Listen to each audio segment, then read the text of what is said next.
Salam Bapak Ibu Saudara yang terkasih dalam Tuhan. Kembali lagi di Studi Kristen. Pada kesempatan yang berbahagia ini kita juga akan menyaksikan dan mendengarkan kesaksian seorang muhtadin, di mana seorang muhtadin ini dia bermimpi dia masuk neraka, dan di sana dia melihat bagaimana orang-orang yang disiksa di neraka. Nah, itulah sebabnya muhtadin ini Tuhan Yesus dia mengatakan kepadanya, Tuhan Yesus mengulurkan tangannya, sehingga muhtadin ini pun menyampaikan bahwa pada hari itu juga dia bertobat dan memilih untuk murtad karena dia melihat begitu ngerinya neraka itu. Makanya lah dia percaya Yesus sebagai Tuhan dan Juru Selamat pribadinya.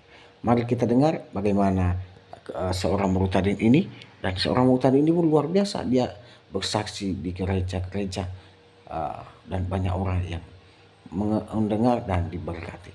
Mari kita dengar bagaimana kesaksian seorang muhtadin ini. Tuhan Yesus memberkati kita. Shalom saudara, selamat sore.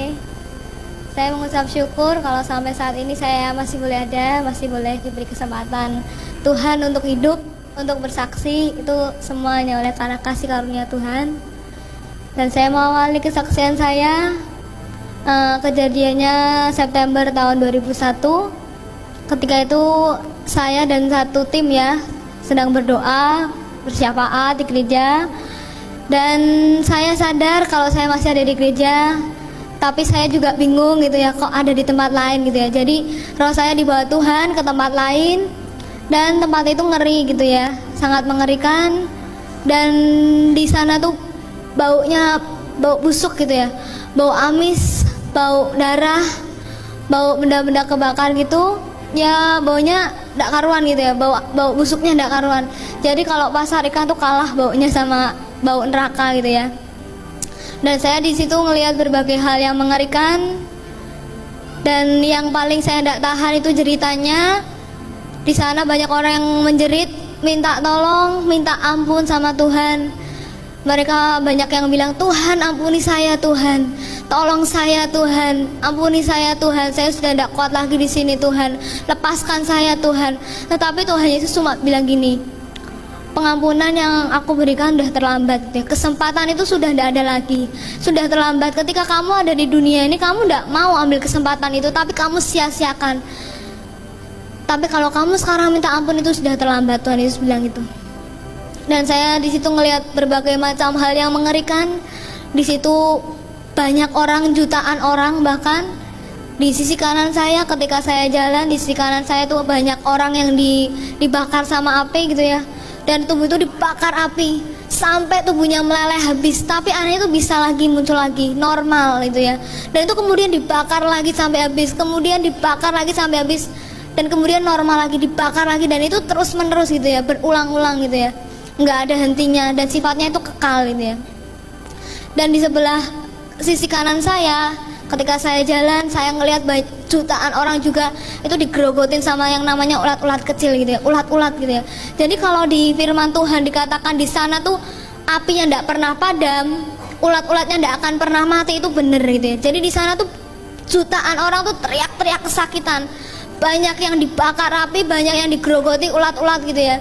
Dan itu tubuh itu digerogoti dari bawah sampai ke atas gitu ya, habis tidak bersisa. Tapi anehnya bisa timbul lagi, dan itu kemudian digerogoti lagi sampai habis, kemudian timbul lagi, dan itu terus menerus gitu ya. Dan saya lihat di sisi kanan saya yang digerogoti ulat itu kebanyakan ya, kebanyakan itu pemimpin dari saudara sepupu kita gitu ya. Ada yang pakai sorban, ada yang pakai ya pokoknya yang pemimpin-pemimpinnya agama saudara kita gitu ya. Dan saya di situ lihat ngeri gitu ya, mereka tuh jerit-jerit minta tolong, minta ampun gitu ya. Tapi itu semua udah terlambat gitu ya. Dan kalau saudara mau tahu itu jalannya aja lembek gitu ya. Jadi jalannya aja kayak ingus gitu ya. Jadi lembek, lengket, dan baunya tuh nggak karuan gitu ya. Dan warnanya warna busuk gitu ya. Dan ketika itu Tuhan cuma bilang gini sama saya, setiap kamu jumpai orang, terutama orang tidak percaya Tuhan Yesus gitu ya, kamu bersaksi, kamu cerita bahwa neraka itu benar-benar ada, bahwa surga itu benar-benar ada. Kalau mereka tidak percaya, tidak apa-apa. Kalau mereka percaya, itu lebih baik gitu ya. Dan Tuhan bilang gini, pokoknya kamu sampein aja, kamu cuma nyampein. Jadi kamu nggak usah bingung loh Tuhan. Ini nih gimana? Kalau mereka nggak percaya itu nggak usah bingung gitu ya, Tuhan bilang.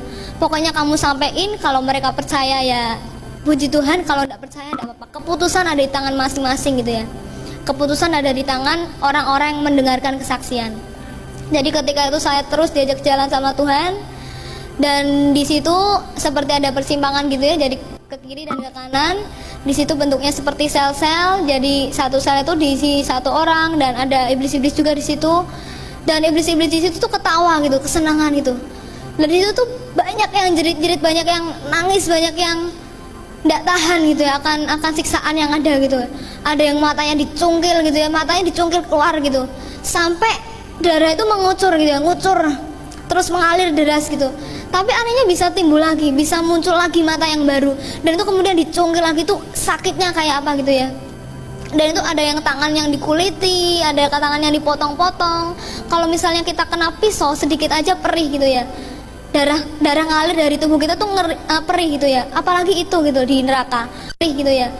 Darah ngalir dari tubuh kita tuh perih gitu ya. Apalagi itu gitu di neraka, dikuliti, tangannya dipotong-potong sampai darah itu mengalir deras gitu ya. Dan kaki dipotong-potong sampai darah itu mengalir deras, lidahnya dipotong-potong, dan itu tidak ada henti-hentinya gitu loh. Ketika lidah itu dipotong, darah mengalir keluar, dan itu kemudian timbul lagi, lidahnya muncul lagi normal seperti kembali. 1 Samuel pasal yang ke-17 ayatnya yang pertama sampai yang ke-8. Firman Tuhan berkata, Goliat menantang tentara Israel. Orang Filistin mengumpulkan tentaranya untuk berperang.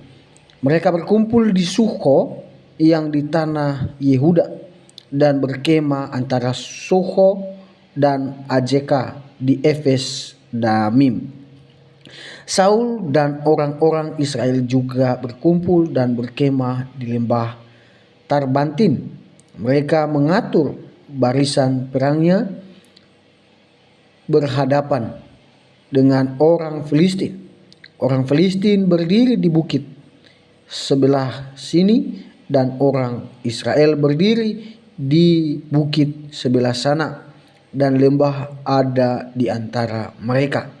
Lalu tampillah keluar seorang pendekar dari tentara orang Filistin, namanya Goliat dari Gat.